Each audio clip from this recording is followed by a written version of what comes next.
Olá, paz e bem, seja bem-vinda, bem-vindo ao nosso blog O Espírito de São Francisco nas Fontes Franciscanas. Esse é o nosso 68º encontro.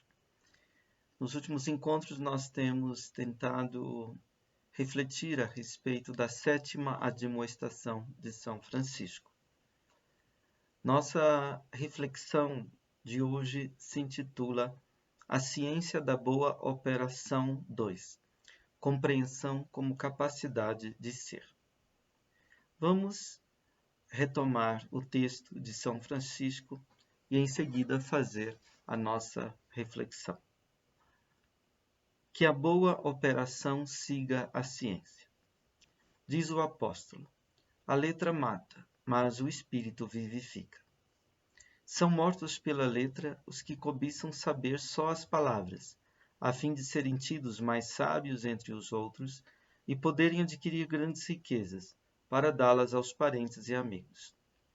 E são mortos pela letra aqueles religiosos que não querem seguir o espírito da letra divina, mas só cobiçam saber mais palavras e interpretá-las para os outros. E são vivificados pelo espírito da letra divina os que não atribuem a si toda a letra que sabem e cobiçam saber, mas, pela palavra e pelo exemplo, devolvem-na ao Altíssimo Senhor Deus, de quem é todo o bem. Vamos então meditar um pouco a respeito destas palavras de São Francisco, mas nossa meditação ainda permanece no limiar dessas palavras. Não adentra propriamente no seu conteúdo. Nós vamos refletir um pouco mais sobre o título desta admoestação, que traz o seguinte teor: que a boa operação siga a ciência. Que a boa operação siga a ciência. Eis a admoestação que Francisco nos apresenta. Já refletimos bastante sobre o tema da operação e da boa operação, mas ainda não refletimos de modo mais penetrante no tema da ciência. São Francisco parece compreender a possibilidade e mesmo a necessidade de que a vida humana, que é fundamentalmente uma vida de ação, por e para se manter na boa operação, se atenha à ciência, siga a ciência. Entretanto, o que é ciência? Mais precisamente, na linguagem de São Francisco, o que significa ciência? Qual o sentido de ciência na vida do espírito medieval?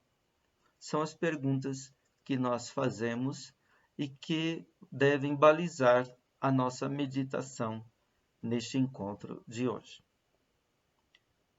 Nós dividimos o nosso texto e a nossa reflexão em 7 pontos. Vou cada vez anunciar estes pontos e ler aqui as anotações que tenho para a nossa meditação. Primeiro ponto: concepção ingênua e concepção crítica de ciência. Ao colocarmos estas perguntas, precisamos começar tentando trabalhar nossos pré-julgamentos, que nos atrapalham a entender o sentido medieval e são franciscano de ciência. Quais são estes pré-julgamentos? Enumero 8 pré-julgamentos. Primeiro, que a ciência como uma forma de consciência humana é algo fixo e imutável. Segundo, que se a ciência tiver uma historicidade, esta consiste no mero aumento de conhecimentos. Terceiro, que só existe um tipo de ciência, por exemplo, ciências da natureza, a física, a química, a biologia, algo do tipo. Quarto, que se existe uma pluralidade de ciências, essa decorre só da diversidade de objetos. 5.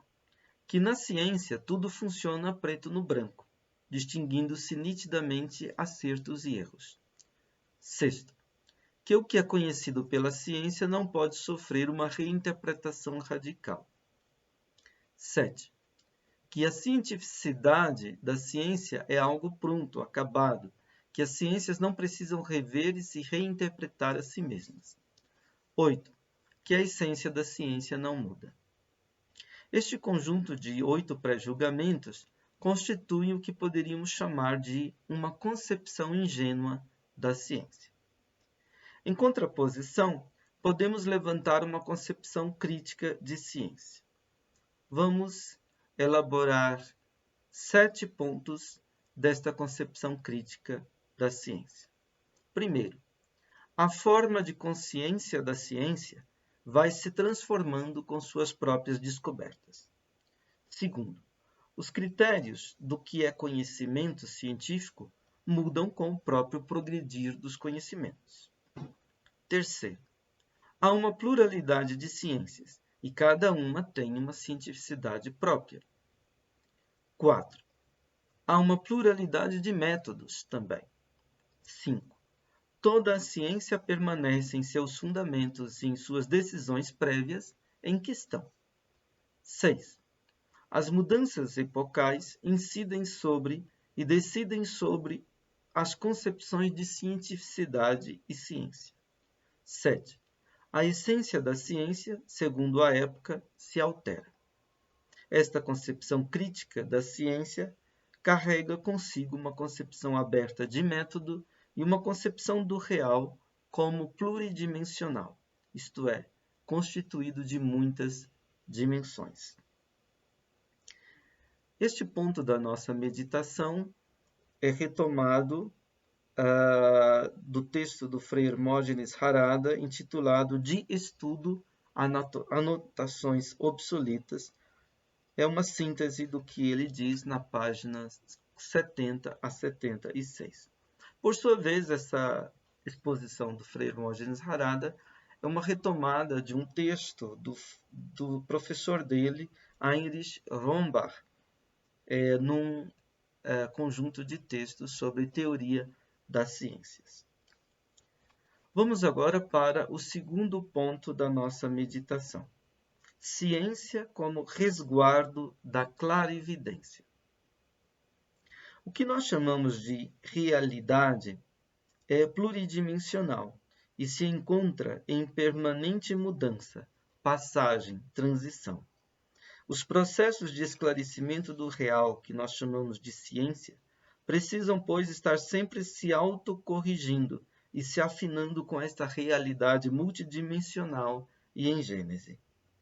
Quer o ser humano esteja buscando conhecer os aspectos naturais, quer os aspectos sociais, quer os aspectos históricos, quer os aspectos filosóficos, quer os aspectos teológicos da realidade, ele nunca pode se instalar e parar. Ele carece de estar sempre a caminho, na busca da clarificação do real, melhor, da clarificação das realizações da realidade. Entretanto, o que para o ser humano está em jogo em tudo isso? Não é uma constante e renovada clarificação da sua própria vida humana? O filósofo Heinrich Rombach escreveu, abre aspas, a ciência é o processo de retificação, no qual se pode formar a translucidez, a transparência do mundo. Assim, e somente assim, o saber traz luz. Fecha aspas. Esta uma citação do livro Leben des Geistes, Vida do Espírito, escrito pelo professor Rombach, que já citamos aqui antes. Terceiro ponto de nossa meditação. Ciência como visão do real e clarividência da vida humana. O ser humano como microcosmo, isto é, mundo menor. Hoje, nós pensamos que para conhecer bem o ser humano, nós precisamos conhecer o grande cosmos, a natureza tomada no sentido das ciências naturais, como a física, a química, a biologia. Os antigos e os medievais, ao contrário, pensavam que para se conhecer bem o mundo, é imperativo conhecer bem o humano. No ser humano estão todos os elementos e as dimensões do cosmos. O ser humano é mineral, o ser humano é vegetal, o ser humano é animal, o ser humano é espiritual como os anjos. O ser humano é divino por ser semelhança de Deus, por ser filho de Deus. Então, conhecer o ser humano, para eles, era conhecer toda a realidade. Os medievais, entre eles São Boaventura, diziam que o ser humano é um minor mundus, um mundo em miniatura, um microcosmo, e tinham a convicção de que quem conhecia bem a realidade humana, a vida humana, conheceria bem o grande mundo, o grande cosmo. No homem, o mundo aparece em sua forma mais densa e em sua agudeza mais virulenta. São Francisco foi um homem que alcançou uma grande clarividência da vida humana, tanto da sua densidade e altura, quanto dos seus abismos e da sua virulência. Podemos entender o que ele, na admoestação 7ª, chama de ciência, como o resguardo desta clarividência, isto é, o cuidado de proteger a revelação e o mistério da vida humana, e com isso, a revelação e o mistério da totalidade do real que nós chamamos de mundo. Quarto ponto da nossa meditação. Ciência como disposição adquirida permanente de sistematização. O modo de ser do pesquisador. Disposição adquirida permanente é também o que os medievais chamavam habitus, né? Habitus significa posse, aquilo que se tem, habere, né? Mas aquilo que se tem como uma disposição permanente, né? Adquirida e permanente. Hoje, quando pensamos em ciência, nós intencionamos com isso ciências positivas e funcionais, isto é, toda uma construção de conhecimento sistemático a respeito de um determinado setor do real, produzida com certo rigor de método. Aquele que é formado no modo de ser e no ethos da pesquisa científica, aprende a disciplina da sistematização. Disciplina aqui não significa adestramento ou mero treinamento. Disciplina significa a dinâmica da aprendizagem que se dá pelo estudo, isto é, pelo empenho e zelo apaixonado de busca da verdade, do sentido do ser. Deixar-se formar numa ciência significa deixar despertar, crescer e amadurecer a capacidade de sistematização. Isto significa aprender a apreender a dinâmica de correspondência, concordância, constituição, consistência, construção e instituição do real.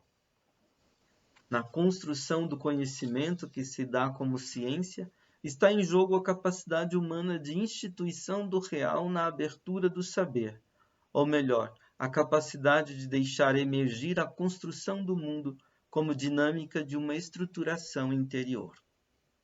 O ser humano habita a Terra, configurando e construindo o mundo.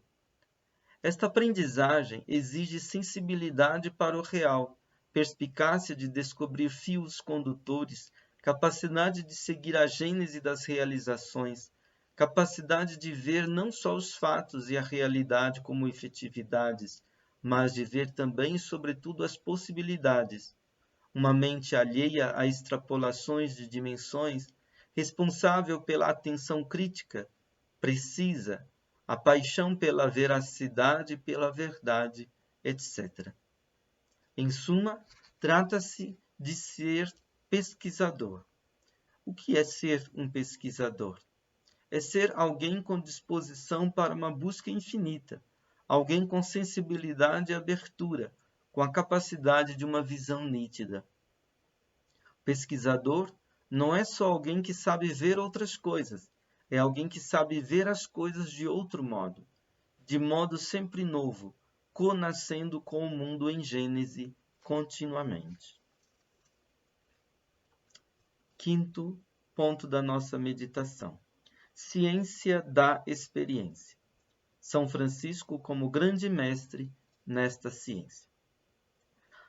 A ciência, no entanto, não consiste só na constante construção de conhecimento sistemático a partir da disposição permanente e adquirida da pesquisa.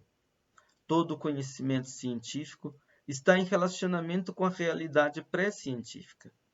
Ele pressupõe uma experiência direta, imediata, simbiótica da realidade, que somos nós mesmos como a totalidade do mundo, segundo o Frei Hermógenes Harada, no seu livro De Estudo, Anotações Absolutas, página 78. Ele também esclarece, no mesma página, abre aspas, na realidade, ela, isto é, esta realidade pré-científica, é a presença e plenitude da totalidade dinâmica da possibilidade da vida, no nosso viver, em sendo, na pregnância da evidência imediata da coisa ela mesma. Fecha aspas. Podemos chamar de mundo da vida, de vida fática ou de vida real, enfim, de experiência, a esta realidade pré-científica. Ao chamarmos de experiência, não estamos falando de observação, nem de experimento, coisa do conhecimento científico, sistemático, funcional. Estamos falando de experiência mesmo, em sentido amplo, fundamental, originário. Experiência é aqui o médium, isto é, o meio-elemento, a atmosfera no qual nós seres humanos somos o que somos. Podemos chamar esta experiência também de encontro, de afeto, de pathos da vida. Pathos, uma palavra grega que quer dizer este ser afetado pela realidade e um suportar esta afetação, este atingimento da realidade. Realidade pré-científica ou experiência, vida real, vida fática, é vida nos advindo, sobrevindo, nos atingindo, nos golpeando, nos afetando e nos afeiçoando. O conhecer aqui não significa construção de mundo, mas sim co-nascimento, co-fazer a gênese da realidade.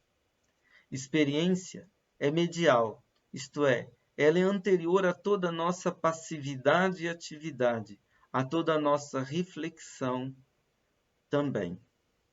Ela é acontecimento e envio, história. Conhecer é para nós, antes de tudo, receber o impacto da experiência da vida.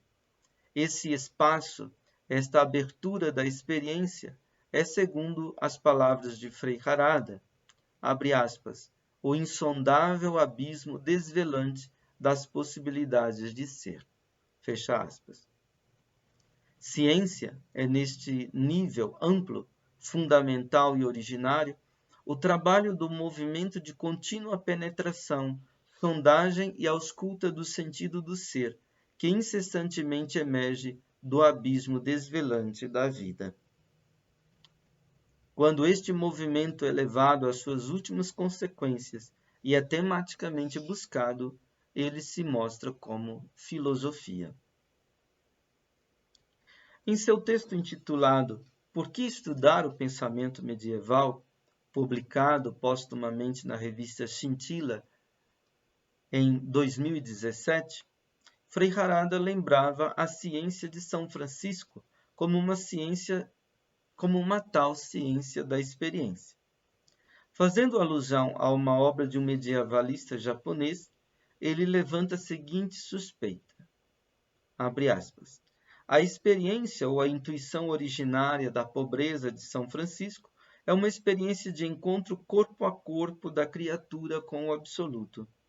Assim sendo, o sentido originário de pobreza, no qual é e está o singularmente medieval Francisco de Assis, concretiza-se na radical nihilidade do humano ao entregar-se ao absoluto de Deus, sem qualquer mediação, numa radical facticidade de contato imediato.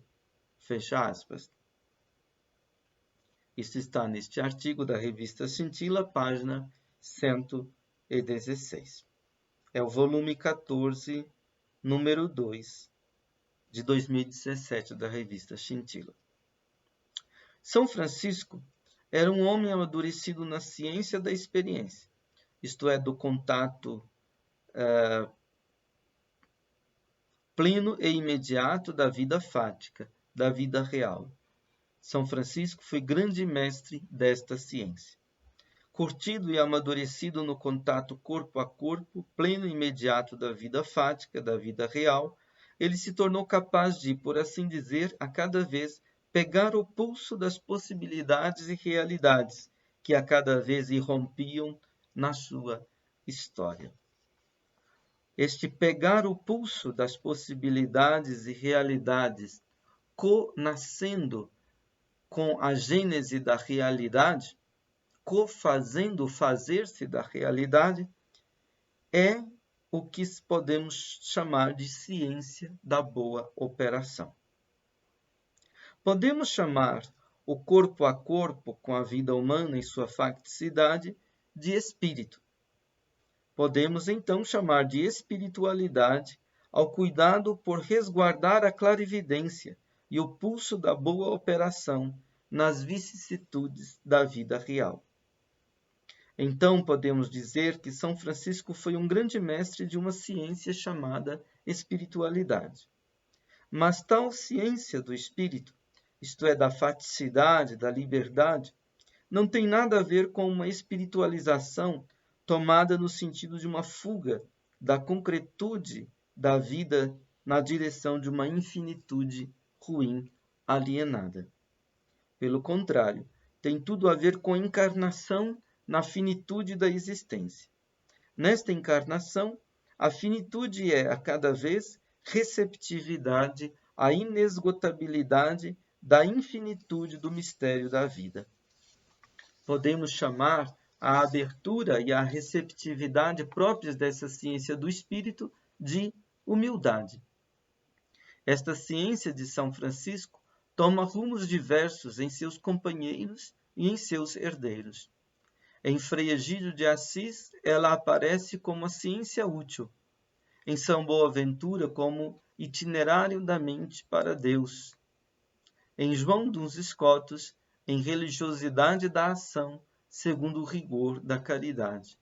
Na escola inglesa fundada por Roberto Grosseteste e representada na ordem franciscana por Roger Bacon, como ciência experimental, que, nos ensina Bacon, é dupla, tanto exterior quanto interior, tanto ciência físico-matemática da natureza, quanto ética e mística. Mas o que é mística? É o mistério da experiência em seu vigor ontológico. Sexto ponto da nossa meditação, o penúltimo. A ciência da experiência como ciência do espírito em São Francisco de Assis. Mística como mistério da experiência. A ciência da boa operação, mais do que uma ciência da razão, da inteligência, tomando-se razão e inteligência segundo a nossa acepção usual, tradicional e mesmo contemporânea, isto é, como pensamento que calcula, que combina informações, etc., em vista da objetivação e dominação do real, ela é uma ciência do espírito, a ciência da boa operação. Isto é, ela é um resguardar a clarividência do sopro da vitalidade da vida, entendendo-se vida como vida humana, isto é, como abertura de liberdade. Na reflexão anterior, chamamos esta experiência do espírito de permeabilidade para o mistério. Por mistério não se entende aqui o inalcançável, Mistério não é aquilo que nós não compreendemos. Isso seria uma visão inadequada, inapropriada do mistério. Mistério é aqui a dimensão originária que nos compreende, isto é, que nos abraça, permeia, perpassa e ultrapassa. O mistério é o em casa de todas as coisas. Somente habitando junto à fonte do mistério é que o ser humano pode ser e estar no em casa de todas as coisas. Na apostila intitulada Espiritualidade Franciscana, Frei Harada assim dizia, abre aspas, o mistério é, pois, a origem, a nascividade da raiz, do habitat de nós mesmos, o abismo da intimidade de ser. O modo de ser que perfaz a abertura e acolhida, a ausculta e pertinência do mistério é o espírito. A espiritualidade não é outra coisa do que o cuidado, a cura, o amor do espírito. Mas, se o espírito é modo de ser, então a cura do espírito, a espiritualidade, exige a radical conversão do nosso modo de ser em sua totalidade. Essa conversão, no Ocidente, recebeu o nome de mística. Mística, portanto, não é uma atividade privilegiada de alguns contemplativos, não é vivência sentimental da alma piedosa, mas sim algo tão real e radical como a referência ontológica fundamental do mistério do ser. Por ser radical, isto é, por ser a referência mais fundamental à raiz do ser, ela exige o total engajamento da nossa liberdade. A essência da vida religiosa é esse engajamento para e por o mistério do ser. Fecha aspas. Sétimo e último ponto da nossa meditação. Ciência como maturação do compreender enquanto um poder ser. São Francisco, conhecedor do mundo da origem. Hoje, nós somente conhecemos a ciência da razão e da inteligência técnicas, do pensamento do cálculo. Já não conhecemos a ciência do pensamento do sentido. Vivemos no esquecimento do espírito. Custa-nos acordar para a ciência do espírito, esta que São Francisco chama de ciência, a que a boa operação deve seguir. Na dimensão da ciência do espírito, razão não é capacidade de representação e de cálculo, mas receptividade à clarificação da realidade, à evidência da realidade ela mesma, da verdade do ser. Inteligência não é mera faculdade cognoscitiva, muito menos astúcia, esperteza. Inteligência é a capacidade de entreler os sentidos de ser que emergem do abismo desvelante da vida, como possibilidades e realidades efetivas do nosso viver. Nesta dimensão da ciência do espírito, compreender é outra coisa do que a mera apreensão do significado de algo a partir de seu horizonte de sentido. Compreender é uma forma primigênia de realização da vida. É abrir-se às possibilidades do porvir, numa contínua espera do inesperado. Compreensão é maturação do projeto de ser, de viver. É capacidade de ser. Ser, viver, é, para o homem, estar sempre de novo inserido, enredado, implicado em, complicado com redes de sentido. É um contínuo ter-se que se medir com, confrontar-se com, explicar-se com tais enredamentos em redes de sentido. Mais do que questão de apreensão, sentido é questão de compreensão. Mas qual o sentido de sentido? Sentido não é objeto, nem conteúdo, nem mera forma que envolve e determina um conteúdo, o que pode, por sua vez, se tornar conteúdo de uma reflexão ulterior. Não. Sentido tem a ver antes com direção, orientação, com relação orientada, com orientações direcionais. Sentido tem a ver com força estruturante de mundo. Sempre que o homem se relaciona com qualquer coisa, este relacionamento se dá mediante o sentido. O sentido intermedia todo o nosso relacionamento com o real, tanto com o real que não somos, quanto com o real que somos, tanto conosco mesmos, quanto com os outros, quanto com o radical outro, que Nicolau de Cusa chamou de não outro Deus. Compreender sentidos é a cada vez questão de um poder ser da existência. A compreensão se dá no exercício do cuidado, desde a abertura do futuro. Por isso, na compreensão está em jogo sempre de novo a futuridade, numa espécie de projetualidade de um poder ser, de uma capacidade de ser do ser humano. Sentido, dizíamos, tem a ver com tomar rumo, orientar-se, encontrar, abrir caminho. Sentido tem a ver com envio e envia, há caminho. Vida é movimento, motilidade, um insistente e persistente há caminho. É do nada que nasce toda esta movimentação que chamamos de vida. Não haveria a dinamicidade da vida se não houvesse o não ser no ser da vida. Todo o fenômeno que vem à luz na dinâmica do todo chamado vida se ilumina assim em sua passagem como transitivo. Em sua transitividade, ele acolhe ser e não ser, presença e ausência, desencobrimento e encobrimento, palavra e silêncio. Ao retraimento da vida, podemos chamar de morte. A morte está sempre advindo e sobrevindo a nós como não ser que vigora em todo o nosso exercício de ser. A morte testemunha o mistério da vida, a retração do ser. O que é compreender? Quando o que está em jogo é o hermético, o velado, o retraimento do mistério do ser. Não se trata de um esclarecer que, ao esclarecer, faz esconder o mistério. Trata-se de uma disponibilidade para o brilho noturno do mistério, do hermético. Vamos citar mais uma vez o professor Heinrich Rombach.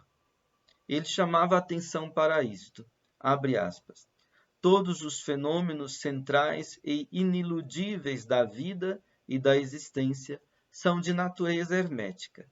Eles vêm antes dos conceitos, ou eles deixam para si, traz de si todo o entendimento. O elevar-se do entendimento é o declínio do fenômeno. Deste declínio entra também o saber de que o mundo da origem é o mundo propriamente dito, o mundo verdadeiro e oniabrangente. Ao contrário, o mundo do entendimento é só uma conexão derivada de fenômenos arrogados e trazidos para o entorno da dimensão profunda. Fecha aspas.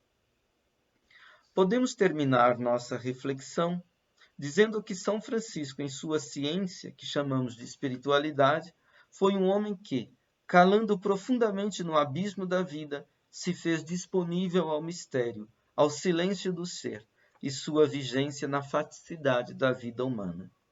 Foi um homem em que a compreensão como poder ser da disponibilidade para o mistério nasceu, cresceu, amadureceu e consumou-se. Conhecendo-se a si mesmo, isto é, ao humano em si e nos outros, no seguimento do Cristo crucificado, na radicalidade da pobreza e da humildade, bem como na ternura e vigor da caridade, Francisco conheceu, como poucos na história, o mundo da origem. O mundo verdadeiro e oniabrangente. Esta era a ciência da boa operação, a ciência de São Francisco de Assis. Muito obrigado pela sua atenção, pela sua paciência e até a próxima oportunidade.